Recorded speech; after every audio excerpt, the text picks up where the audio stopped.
जय गुरु जी। संगत जी, गुरु की परिभाषा देना भी संभव नहीं है।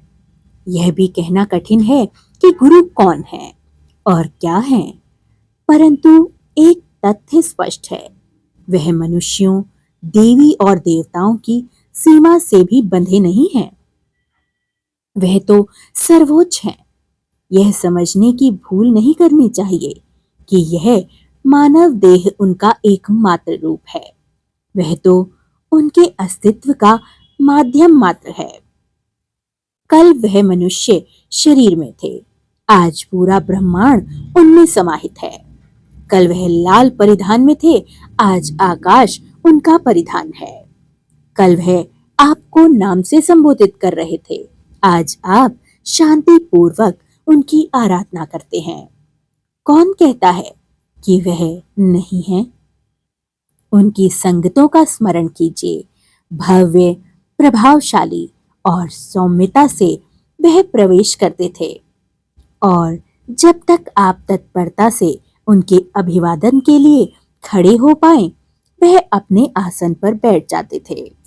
एक पैर से दूसरा पैर ऊपर उठाकर उस पर उनका लंबा परिधान हल्का सा उठा हुआ, जिससे आप उनके कमल चरणों के दर्शन कर सकें और उन पर अपना ध्यान केंद्रित कर सकें। गुरुवाणी के शब्दों की मधुर ध्वनि से वातावरण रमणीक हो जाता था और रमणीय होते हुए वातावरण में आपको उनके चरणों की ओर ध्यान आकर्षित करता था। आपको अपने जीवन के कष्टों से दूर करता हुआ, आपको जीव के अंतिम लक्ष्य की ओर प्रेरित करता हुआ अप्रतिबंधित स्नेह, बस यही था।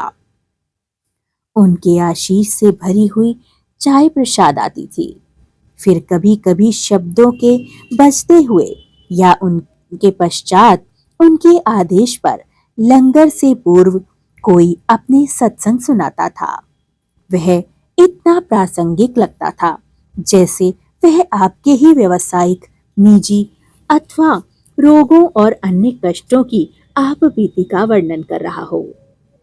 उसका सुनने पर ही आपका कल्याण हो जाता था और सुनते हुए ही आपको अपने कष्टों से मुक्त होने का आभास होने लगता था। यह हर क्षण का चमत्कार था। हमारे हृदय में उग रहे आस्था के वृक्ष को, उनके अस्तित्व को स्वीकार करने योग्य पनपना होता था। इसलिए निरंतर प्रसाद के रूप में चाय और लंगर ग्रहण करना पड़ता था।